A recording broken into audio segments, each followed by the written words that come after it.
राहुल गांधी यांच्या यात्रेदरम्यान शिवसेना युबीटी पक्षाचे आमदार सुनील राऊत यांनी लावलेल्या बॅनरची सध्या चर्चा झाली आहे। सुनील राऊतांच्या बॅनरवर उद्धव ठाकरेंच्या फोटोला स्थान नसल्याने सत्ताधाऱ्यांनी राऊतांच्या निष्ठेवर आता शंका घेतली आहे।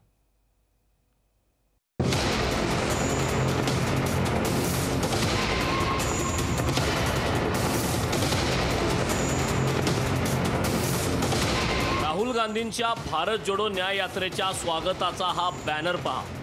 शिवसेना उद्धव बाळासाहेब ठाकरे पक्षाचे आमदार सुनील राऊतांनी हा बॅनर लावला होता। या बॅनरची चर्चा संपूर्ण राज्यात झाली, कारण सुनील राऊतांनी बॅनरवर संजय राऊतांचा फोटो टाकला, पण उद्धव ठाकरेंचा फोटो त्यांनी त्या बॅनरवर लावलेला नव्हता। उद्धव ठाकरेंचा सुनील राऊत यांना विसर पडला का असा सवाल सत्ताधाऱ्यांनी विचारला। ठाकरेंकडे निष्ठावान नेते राहिले नसल्याचा टोलाही संजय शिरसाट यांनी लगावला। शिवसेना प्रमुखांनी जे काही विचार दिले होते हे असे पायदळी तुडवण्याचा प्रकार करतायत। हे बॅनर मी लावलेलं नाहीये, या सुनील राऊतांनी लावलं आहे, संजय राऊतच्या भावाने। म्हणून अशा या गोष्टीकडे लक्ष द्या।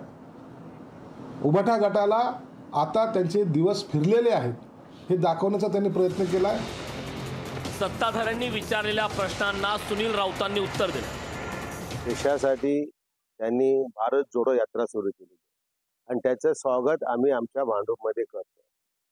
भारतीय जनता पार्टी काय म्हणते आणि त्यांच्या शब्दावर किती विश्वास ठेवायचा हे अख्ख्या देशाला माहिती आहे। भारतीय जनता पार्टी काय दाखवते आणि काय बोलते याच्यावरती देशातील लोकांचा विश्वास नाही। ही भारतीय जनता पार्टी नव्हे, ही बोगस जनता पार्टी। शिवसेना उद्धव बाळासाहेब ठाकरे पक्षाचे नेते आणि कार्यकर्ते त्यांना सोडून जाण्याचं सत्र सुरूच आहे। अशावेळी सुनील राऊतांच्या बॅनरवर उद्धव ठाकरेंचा फोटो नसणं ही बाब निश्चितच चर्चेसाठी कारण ठरली।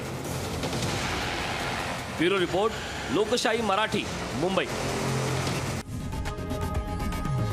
लोकशाही मराठी, ऐका, पहा, जागरूक रहा।